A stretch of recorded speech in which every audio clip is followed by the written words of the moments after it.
съм хан Аспарух, основател на Дунавска България.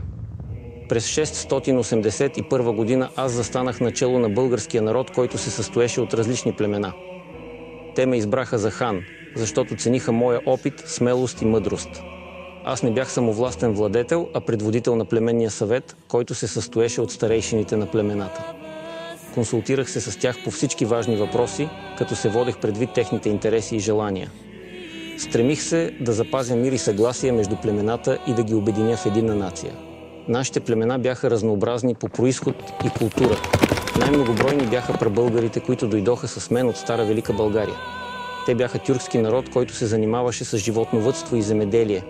Те бяха отлични конници и войни, които носеха прави саби, кафтани, кожени шапки и тънки колани.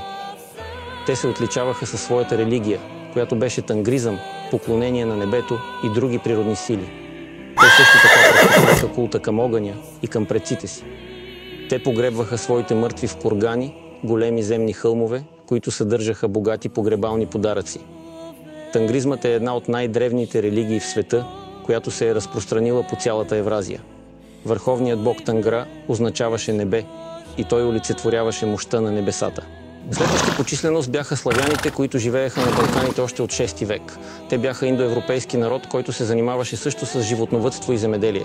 Те бяха добри пешеходци и лъчници, които носеха дълги одежди, шапки и обувки.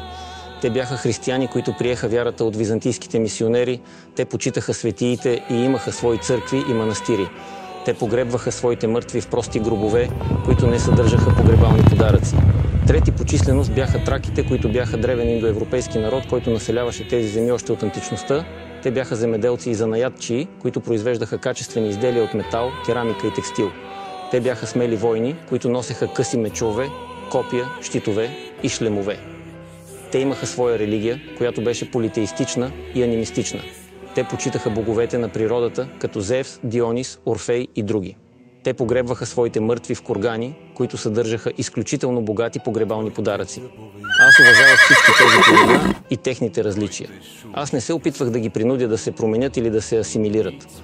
Аз им давах свобода на вероизповедание, култура и обичаи. Аз се стараех да ги науча на нашия език, писменост и закони, за да могат да се общуват и да се разбират помежду си. Аз се надявах, че с времето те ще се сближат и ще се смесят в единен народ, който ще носи името България. Но не всичко беше спокойно и безоблачно в моята държава. Имаше и вътрешни и външни проблеми, които изискваха моята мъдрост и сила. Един от тях беше заплахата от хазарите, които не преставаха да ни нападат от изток. Те искаха да възстановят своята власт над нас и да ни подчинят. Аз не можех да допусна това и затова реших да предприема решителен поход срещу тях. Събрах всичките си войски и тръгнах към Днепър, където се намираше хазарската столица Итил. Там се разигра една кръвопролитна битка, в която аз и моите войни се борихме смело и отчаяно. Но съдбата не беше на наша страна. Хазарите бяха по-многобройни и по-добре въоръжени. Те ни превъзмогнаха и ни разбиха. Аз бях ранен и заобиколен от врагове. Не можех да се измъкна и да се спася.